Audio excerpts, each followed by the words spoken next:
Cheers. What's up, everyone? Welcome back to my channel. By the way, thank you, guys. If you watched my last video, it got a relatively decent amount of views, which is cool. I got to chat with a bunch of you, got a bunch of new subscribers. So if you're new here, what's up?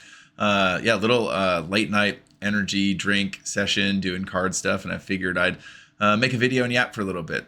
Today I want to talk about the different ways that you can sell your cards and which one might be best for you. My name's TJ. I own a side business called Pastor TCG, where I sell Pokemon cards out of my basement here as a part-time little side gig. And I've done, I guess, closing in on $150,000 in sales here over 8 months, 9 months now, something like that. Anyway, so I know a little bit about selling cards online, and so I want to talk to you about which method might work for you, because there's a bunch of different ways that you can sell cards. They all have different unique strengths and weaknesses. So I've got some notes here of what I'm going to call the 4 different ways that you can sell cards today if you are wanting to get into buying and selling cards. So we'll just hop right into it. The first one is eBay. eBay is one that a lot of you guys are familiar with. In fact, when you think of selling stuff online, you probably think of eBay. So when it comes to selling on eBay, here are the pros. This is why you maybe should sell on eBay. First thing is you get a ton of eyes, right? You don't have to pay for any advertising. Lots of people scour eBay. Like, they go through and just look up and down eBay to try and find the best deals possible. People, if it's an auction, they sort by like auctions ending soon. You will get a lot of people looking at your stuff. If you're just selling on eBay, people will look at it because people look at eBay all the time. That's not something you really have to worry about. If you have it listed, if you have something listed at a reasonable price, it will sell. Another pro for eBay is that over time, as you build good feedback, you will start to build a list of watchers, people who specifically watch your store, so that when you post stuff, when you list stuff, they will get notified and they'll be like, oh, like that seller has that thing listed. I'm going to click on it. Maybe I'm going to buy it. Maybe I'm going to put a bid on it, whatever, right? That's another pro that eBay has for it. That's really cool. Envelope system. This is really sick. I didn't even hear about this. As a seller on Tcgplayer, I've had quite a few here and there. Envelopes go missing in the mail. eBay has an envelope system, one where you, I believe, buy the envelopes from eBay, and basically there's like a threshold, a dollar threshold. I can't remember if it's like $25 or $30. Anything under that can get shipped out in these envelopes. And if they go missing, you don't have to worry about it, and eBay reimburses your store, so like you're covered, right? That doesn't exist for me on Tcgplayer, so that is really cool. And what I think the biggest strength that eBay has, especially in comparison to something like Tcgplayer, is slabs.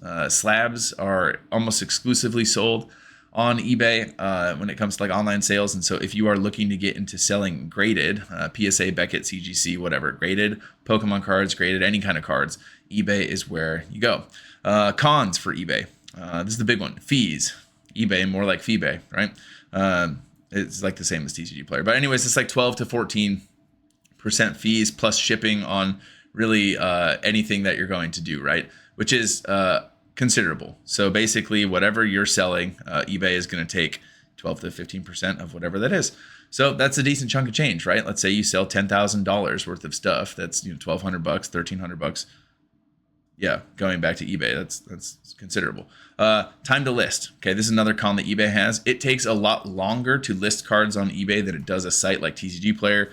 You need a camera or pictures with your listing, so that takes time. Like and I've sold a few things on eBay, slabs that I picked up at collections and stuff.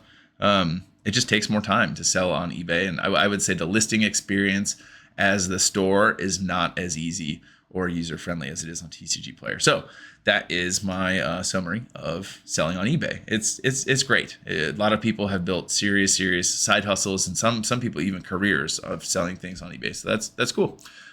Here's the best one. Okay, this is the best one for sure. Own your own website. Build your own website, whether it's Wix or Shopify. And then you basically can transition to doing that full time. I think if you want to make a card business and make it happen full time, I think it should be like building your own website. And here's why.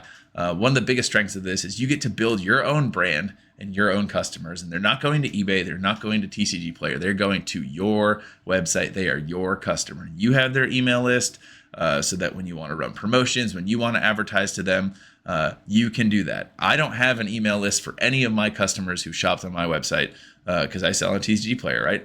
And so that is like a huge strength of owning your own website is you own it. It is your thing. It is your brand. So that's huge. Fees, right? You pay significantly less in fees if you are doing it on your own website. Really, the only fees that you pay are like the 3% credit card processing fee, and then like whatever it costs to like have your website. So it's a lot less, 3%, maybe 4%, something like that, which for me, where I pay like 13, 14% baseline, that's considerable. Cons, okay? This is a big one too. Exposure. If I were to take all of my stuff and just put it on a website right now, I would get a lot less eyes on my website because it's not on a platform like TCGplayer. And that's serious. And so sometimes for people who have a website, they might see, especially in the beginning, less sales, less volume of sales. And I would say it's harder to do singles. Like if you're looking to buy and sell singles, I think that's harder to do on a website that's your own, right? Opposed to like an eBay or TCGplayer, which would mean you have to do sealed, right? Buying like sealed boxes and stuff, which right now there is no easy way to get sealed unless you're like looking to get Japanese stuff, which, hey, you could do what like Brian at PokeNE did, where you just start becoming basically a Japanese distributor in the States and build your website and start selling. Like that might be a good way of doing it right now, just because the demand for Japanese product is higher than normal, I'd say.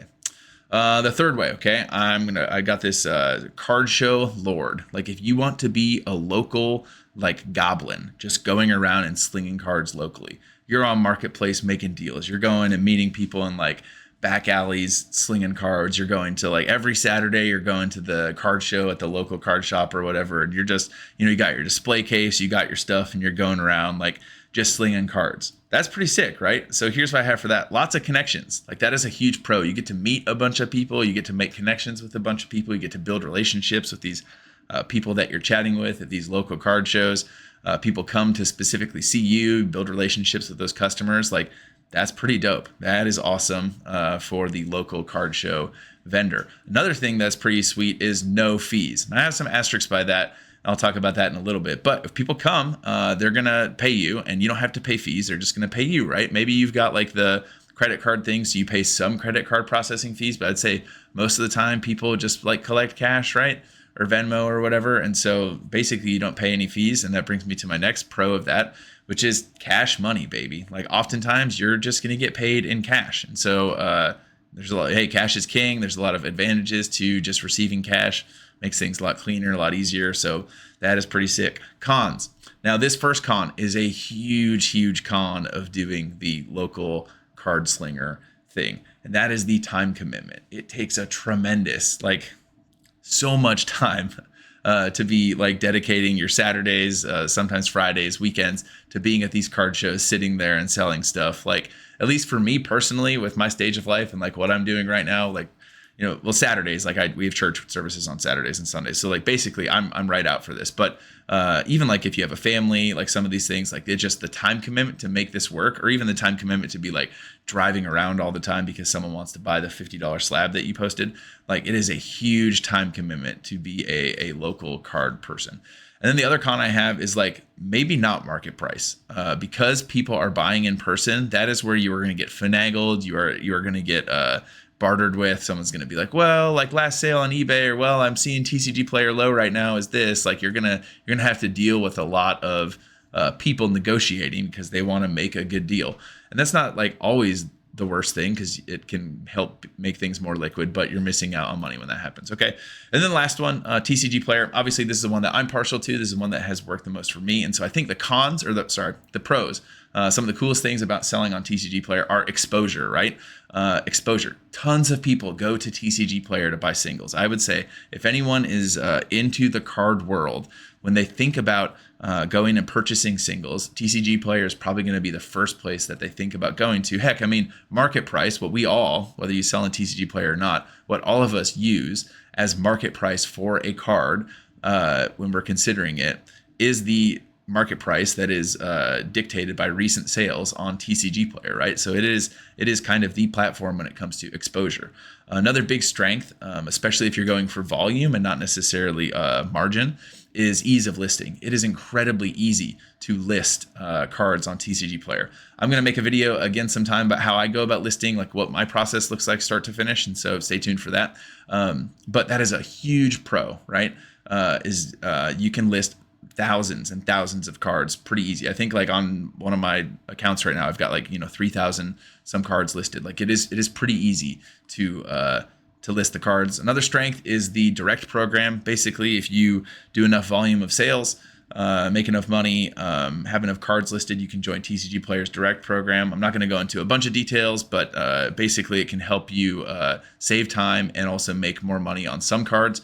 And then once you reach level 4 in the Tcgplayer world, you can opt into what's called the Pro Seller program, which is basically where you can have it set. There's a lot of things the Pro Seller program can do, but you can get access to mass price, which is where you can set timers for when you want your prices to change. And so for me, like I know every day at midnight, my prices are going to change to 30% above market. So as the market fluctuates, I don't have to go in and like change my prices automatically. Like they're all going to just be set like 30 or 25 or 15% over market or whatever I want it to be, right? Which is really, really cool.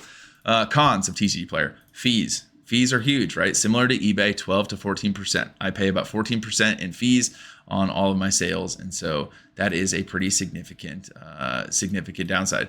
Another huge downside of Tcgplayer, oh my gosh, if they could fix this, it would be a game changer, is no slabs. I cannot sell slabs on Tcgplayer. If someone has a collection and it's got a bunch of cool cards and they're wanting to get rid of it all at once and they also have slabs, I have to be like, I can't do that, right? Unless I wanted to sell it on an eBay account, like sure, I could do that. And maybe the takeaway from this is to have accounts on different platforms. Maybe you have an eBay account and a Tcgplayer account, but for me, I just do Tcgplayer. And then like Tcgplayer does have a bunch of rules that you have to follow. For instance, you can't put promotional material that can bring people to like an outside site. Anyways, you can't like include that in your orders. But yeah, so that kind of like that's the summary of what I've learned in selling cards, right? Every one of those has unique strengths, unique weaknesses. And so at the end of the day, you have to find out what works best for you. Tcgplayer so far has worked best for me, for sure. I'm a big fan of the platform. Obviously there's things that they can improve on, but that's what's worked best for me. That doesn't mean it's going to work best for you. If you want to be the eBay seller that's going to have all the people watching your store and you're going to be just slinging slabs like crazy, having auctions, like making money, having a bunch of fun, like do that. That's sick. If you want to be the local card slinger, do it, dude. Like drive around, go to the shows, be the guy. Hey, make your content. Be one of those like vendor POV people. Like that's sick. Like let me know. I'll watch your stuff. If you want to like create your own store, PokePastorTCG.com. You want to create your own store, whatever it is, and start a business that way. Get your own customer list, get your own email list. That's sick. Do it. If you want to do what I do, sell on Tcgplayer, like I love it. It's great. Like I'm going to have more videos coming out kind of explaining how I do what I do and my processes and stuff, but that's sick too. But if you are wanting to get in, the one thing I can say is just get after it. Just start listing cards, build a website, start selling list cards on eBay, list cards on Tcgplayer. Those cards sitting there, unless you're really, really attached to them, just list them and get going and just see if this is for you. You'll find out really quick because it takes a lot of time. You have to be fueled by passion. And if you're not, it's just not going to work. But figure out what works for you. That does it for this one. Thank you guys so much for watching. God bless. I will see you guys in the next one. Peace.